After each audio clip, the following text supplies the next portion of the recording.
Well, we've come right to the top of the cathedral tower, and as you'd imagine, it's a fantastic view up here. But of course, for over 150 years, our economy and our skyline was dominated by cotton mills. Many have become derelict or have now been turned into apartments. But as JC Norman's been finding out, some of those buildings from the Industrial Revolution have become part of a cultural revolution.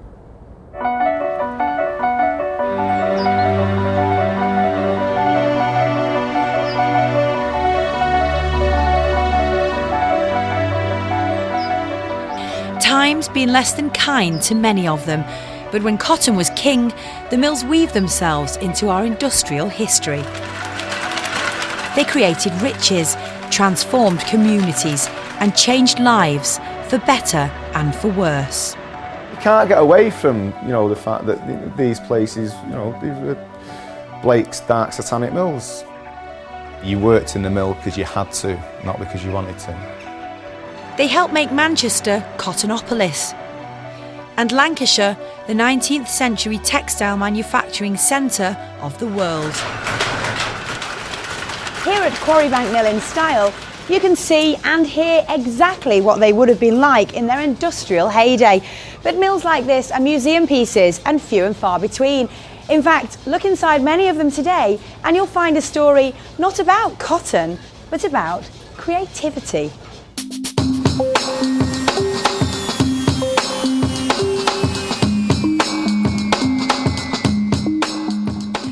How important is the mill to your work as an artist?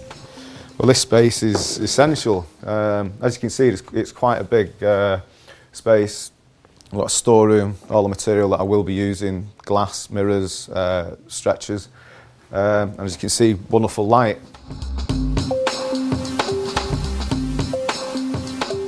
Sean Caherty has made Wood End Mill in Mosley his artistic home. The mill was built by the banks of the River Tame in 1848. It now offers studio space to 20 up-and-coming artists. And with history all around, his art is influenced by and echoes the mill's textile past. You want all the paint to be running one way. You don't want it then to start blurring and shifting 90 degrees, do you know what I mean? The idea isn't to blend, it's to make a weave or a weave-like pattern on the surface. In the days gone by, they were thick with dust, hot and humid to protect the cotton. Now they're cold, in winter freezing. Wander the corridors and you see how the influx of artists has helped transform and bring new life to a building created for a different age. So why do mills and the modern artists make such natural bedfellows? I don't think anything would happen without it. Since I graduated, straight away I got a studio, and it's just meant that I've carried on working, developing, thinking about ideas and just being able to make loads of mess. There's nothing else here bar your work. You don't have to put the washing on or tidy up. And I can also get some really good feedback off other people in the mill. So if I'm doing something and I'm stuck, I go to somebody else's studio, and it's like being back at university again. You're getting a real good kind of creative environment. Take a look out of Gordon Clegg's studio window and you see what remains of Car Hill Mill in Mosley. These days, a thriving artistic community can mean the difference between development and demolition for an ageing mill. Are you aware that are you aware of the history of the building? Very much so, because I've lived in Stalybridge for 62 years. My parents lived in Stalybridge, my grandparents, so they're from cotton mill stock. And I've seen them, well, not seen them built, but I've seen most of them being pulled down now and turned into flats. And, like the one here's just fallen down next door. But if we can keep this going like this, it'd be great. In 1860, there were over 2,500 mills in the historic Lancashire region. The industry employed around 500,000 people.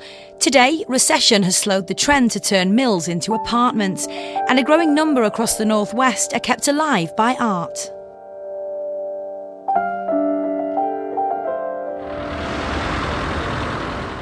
I've come to Vernon Mill in Stockport, built in the late 19th century and home to one of the largest artist groups in the country. Over 50 have studios here. It's freezing cold. It is. Why on earth are these spaces popular with artists? I think because there's so many like-minded people gathered together, so many creative people, that there's always somebody to feed off and somebody to talk to that other people wouldn't understand, and also because the rent's very cheap. Malcolm Croft pays £11 a week for his studio. He took up painting 5 years ago when a serious accident ended his career in photojournalism. Well, I didn't go to art college, so I've learnt a lot from other people, mainly about the art market and galleries and things like that. Not so much about painting, I just get on with it and do my own thing. But actually finding out about how the gallery system works, I've learnt a lot. So, why are artists so popular with a modern mill owner? If you put one company up there, in 60,000 square feet, it's good, it's easy. But once that company goes, then you're left with a big hole, a lot of space empty. So it made good sense to us to break it up over time and put artists in. If you lose one artist, which you will do, there are other artists who will replace them. So you would lose a little bit of income, but you wouldn't lose the whole of the income. So in the end, it was well worthwhile doing. It can be a prolific partnership. Alan Knight's work is among the most popular coming out of the mills. If it helps to keep the buildings, intact, and existing, that's a very good thing, because otherwise, maybe the buildings will get knocked down, and that would be a pity, because, some of them are really listed anyway, I think. But, it's a good use of buildings that otherwise would probably be empty and just, deteriorate, especially during a recession at the moment, when firms are struggling, so. Mill art isn't a movement yet, but if it ever becomes one, its heart will be here in the Northwest. Finally, to a city centre art gallery to ask the all-important question. How much are these paintings coming out of the mills worth? Well, a lot of these paintings, they can range anything from £150 up to a few £1,000s. Obviously, it depends on the artist, depends on the reputation, depends on how much work they've put into the particular piece. Obviously, we've got Alan Knight's piece here, and some of his larger pieces that's going for, obviously, this is £745. This is kind of a good reflection of the amount of work that is put in.